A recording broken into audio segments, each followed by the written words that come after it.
अब वोवल क्या है भैया? तो वोवल है स्वर और कॉन्सोनेंट क्या हो जाएगा? व्यंजन। अब अल्फाबेट कितने होते हैं भैया? तो अल्फाबेट 1 होता है। कितने होते हैं? एवरीवन, दिस इज ईशा मेरा इनसेट ऑफ यू। और जैसे कि मैंने आपको बताया था कि आज मैं अपना एक यूट्यूब चैनल स्टार्ट कर रही हूँ जहाँ पर मैं इंग्लिश की वीडियो बनाने वाली हूँ। तो यहाँ पर हमारी इंग्लिश की वीडियो का फर्स्ट क्लास जो है वो स्टार्ट हो रहा है। यहाँ पर आपका फर्स्ट डे है और मेरा भी फर्स्ट डे है। यहाँ से हम अल्फाबेट यानी बिल्कुल जीरो से स्टार्टिंग करेंगे। मैंने आपको बताया था कि ये चैनल खासकर उन बच्चों के लिए जो कि हिंदी मीडियम से हैं और जिन्हें इंग्लिश बोलना नहीं आता है। तो वो सोचते हैं कि हम स्टार्ट कहाँ से करें। इंग्लिश के नॉलेजेबल वीडियो तो यूट्यूब पर कहीं भी नहीं, लेकिन कहीं भी शुरुआत से हमें समझ में नहीं आ रहा है कि हमें शुरुआत करनी है तो कहाँ से करनी है ना। तो इसीलिए मैं आपको यहाँ पर ये वीडियो बनाकर बता रही हूँ कि हम अल्फ़ाबेट से स्टार्टिंग करेंगे, ठीक है। अब कुछ बच्चे सोच रहे होंगे कि एबीसीडी तो हमने पढ़ी है, तो हमें क्या पढ़ना है। तो भाई देखो, सबसे पहले हम क्लास फर्स्ट स्टार्ट करते हैं जिसमें मैं आपको पढ़ाने वाली हूँ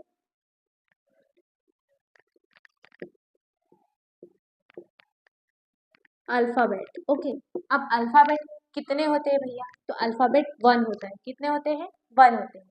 अब अल्फाबेट 1 कैसे होता है? आप लोग तो A B C D, alphabet A, alphabet B, alphabet C, alphabet D, आप इसे अल्फाबेट समझ रहे हो, तो आप बिल्कुल गलत है। क्योंकि ए टू जेड का जो ग्रुप होता है ना भैया, उसे अल्फाबेट कहा जाता है। जैसे एक स्टूडेंट को हम क्लास नहीं बोलते हैं, बहुत सारे स्टूडेंट से मिलकर क्लास बनती है। जैसे एक फैमिली मेंबर को हम फैमिली नहीं बोलेंगे, बहुत सारे फैमिली मेंबर्स, चाचा चाची, दादा दादी, सभी को मिलाकर हमारी फैमिली रेडी होती है। उसी तरीके से ए टू जेड जो एबीसीडी के लेटर्स होते हैं उनको मिलाकर क्या बनता है? अल्फाबेट।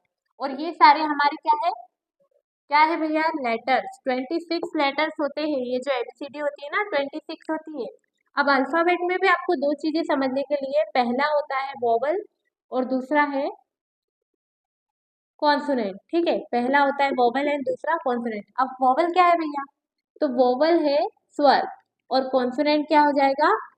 व्यंजन। तो स्वर और व्यंजन हमने सभी ने पढ़े हैं हिंदी में। अगर आप स्कूल गए होंगे तो आपको पहले भी पढ़ाया गया होगा स्वर और व्यंजन, ठीक है। तो आप सोच रहे होंगे कि नहीं यार, हमें कितना अल्फाबेट में कितना याद करना पड़ेगा। बिल्कुल नहीं याद करना है, आपको सिर्फ छोटी सी चीज याद रखनी है, आई ई ओ यू और ए, ठीक है। ये जो 5 साउंड होते हैं ना हमारे, ये वोवल साउंड होते हैं। इसके अलावा वाई जो है वो भी कभी कभी क्या करता है? वोवल साउंड करता है, लेकिन उसे की ना कॉन्सोनेंट में जाता है। तो इसे आप नॉलेज के तौर पर याद रख लीजिए कि वाई जो है वो कभी कभी वोवल साउंड करता है। उसके अलावा जो बी सी डी ई तो आ गया यहाँ पर, एफ, इसके अलावा जो भी एबीसीडी है वो क्या हो जाती है हमारी? क्या हो जाती है? कॉन्सोनेंट यानी व्यंजन, ठीक है। अब आप सोच रहे होंगे कि मैं आपको इतना क्यों बता रही हूँ। तो भैया इसलिए बता रही हूँ, सबसे पहले देखिए, एक कोई भी सेंटेंस बनाने के लिए या कोई भी स्पीच रेडी करने के लिए हमें सबसे पहले क्या सीखना होगा? लेटर। क्या सीखना होगा? लेटर। लेटर से मिलकर फिर क्या बनते हैं? वर्ड। क्या बनते हैं? वर्ड। वर्ड के बाद क्या बनती है? सेंटेंस। और सेंटेंस के बाद हमारी स्पीच रेडी होती है ना। फिर हम कोई भी ग्रुप बोल सकते हैं, किसी भी भाषण बोल सकते हैं ना, किसी भी प्रकार की कोई स्पीच दे सकते हैं। सबसे पहले आपको क्या समझना होगा? लेटर। फिर हमारा क्या बनेगा? वर्ड। और उसके बाद क्या बनेगा? सेंटेंस, ठीक है। तो यहाँ पर अब हमारी स्पीच रेडी हो जाएगी। सबसे पहले आपको क्या समझना है? लेटर। तो लेटर में आपको बता चुकी हूँ आप वर्ड कैसे बनते हैं। जैसे हमने एक लेटर लिया डब्ल्यू, लिया डब्ल्यू, उसके बाद डब्ल्यू से हमने वर्ड बनाया विच। विच मीन्स क्या होता है? उतनी, ठीक है। अब विच से सेंटेंस में बना रही हूँ, she looks, she looks like which, she looks like which, यानी वो कैसी दिखती है? भूतनी की तरह दिखती है या चुड़ैल दिखती है? तो भैया ये आपको किसी को बोलना नहीं है, नहीं तो पिटाई हो जाएगी। मैं सिर्फ आपको बता रही हूँ कि लेटर से वर्ड बनता है, वर्ड से सेंटेंस बनता है। तो आपको सबसे पहले तो ना लेटर पर ही कमांड करनी चाहिए। तो लेटर मैंने आपको बता दिया है। उसके बाद मैं आपको इंग्लिश में यहाँ पर बता देती हूँ थोड़ा सा। इंग्लिश जो है आपको सीखने के लिए 4 चीजों की जरूरत होगी। पहली चीज होगी रीडिंग, दूसरी होगी listening, and third is speaking, और लास्ट वन इज राइटिंग, ठीक है।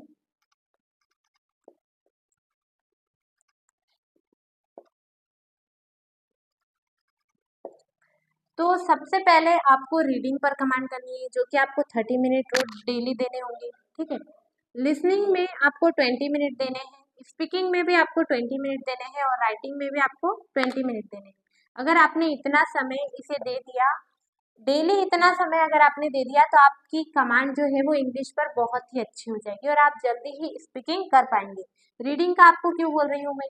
अब आप बोल रहे होंगे कि क्या पागल है यार, रीडिंग हमें इंग्लिश नहीं आती है तो हम कहाँ से रीडिंग करेंगे? तो भैया आपको बच्चों की जो स्टोरी बुक होती है ना वो पढ़नी है, हार्ड बुक नहीं पढ़नी है। अगर आप पहले ही दिन कोई सी इंग्लिश की फेमस बुक लेकर बैठ जाओगे तो आपको नहीं आएगा। बच्चों की जो नर्सरी एलकेजी यूकेजी की जो स्टोरी बुक होती है ना, आप उन्हें रीड करिए, क्योंकि उसमें वर्ड जो होते हैं वो बहुत ही ईजी होते हैं।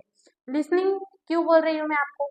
अमेरिका में अगर आप देखें तो वहाँ का भिखारी भी इंग्लिश बोलता है। क्यों बोलता है? क्योंकि बार बार सुना है, उसने सुना है ना, तो बार बार सुना है, बोला है, उसका एनवायरमेंट वैसा रहा है, इसीलिए वो इंग्लिश बोल पाता है। अब भैया हमारा इन्वायरमेंट नहीं है वैसा, तो हम कुछ कर सकते हैं क्या? नहीं कर सकते हैं। हम बदल सकते हैं इसे? नहीं।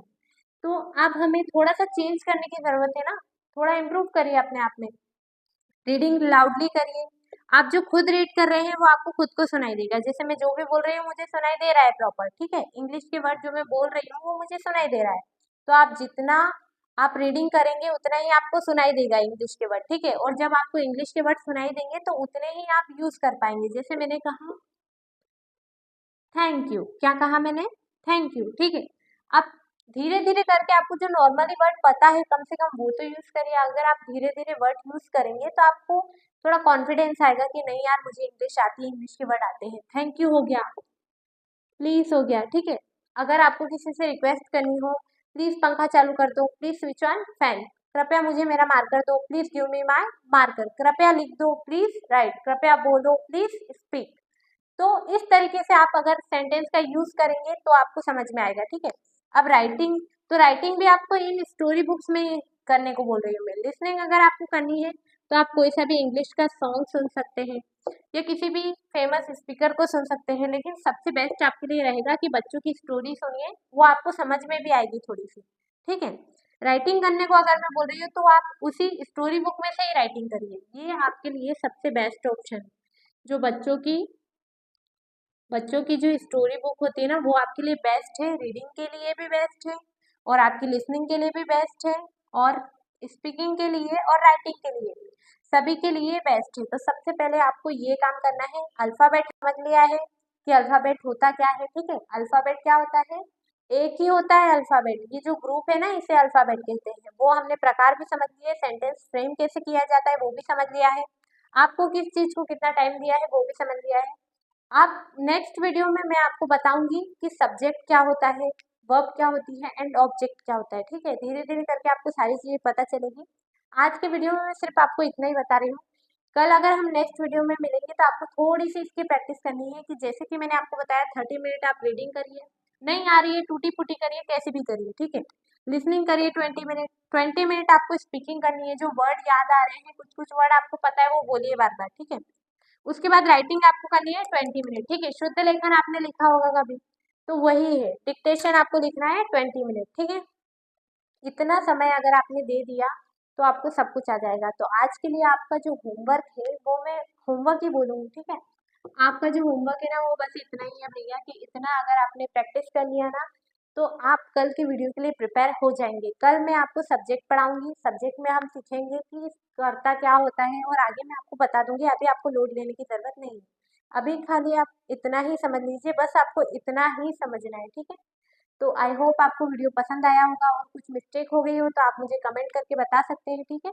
और इस चैनल को सब्सक्राइब करिए और जितना हो सके उतना शेयर करिए। ये मेरा फर्स्ट वीडियो था और मैं चाहती हूँ कि मैं अपना इम्प्रूवमेंट भी करूँ, साथ में उन बच्चों की भी हेल्प हो जाएगी जो बच्चे स्टार्टिंग से स्टार्ट करना चाहते हैं। तो मैं आपको अल्फ़ाबेट से ही स्टार्ट करवा दिया है। मैंने आपको बताया ना कि पहले लेटर होता है, फिर वर्ड बनता है, फिर सेंटेंस बनता है, देन स्पीच बनती है। तो रातों रात किसी को इंग्लिश बोलना नहीं आएगी, स्पीकिंग नहीं आएगी। सबसे पहले आपको इन्हीं चीज़ों से शुरुआत करनी होगी। तो मिलते हैं हमारे नेक्स्ट वीडियो में, तब तक के लिए ta ta bye bye, thank you.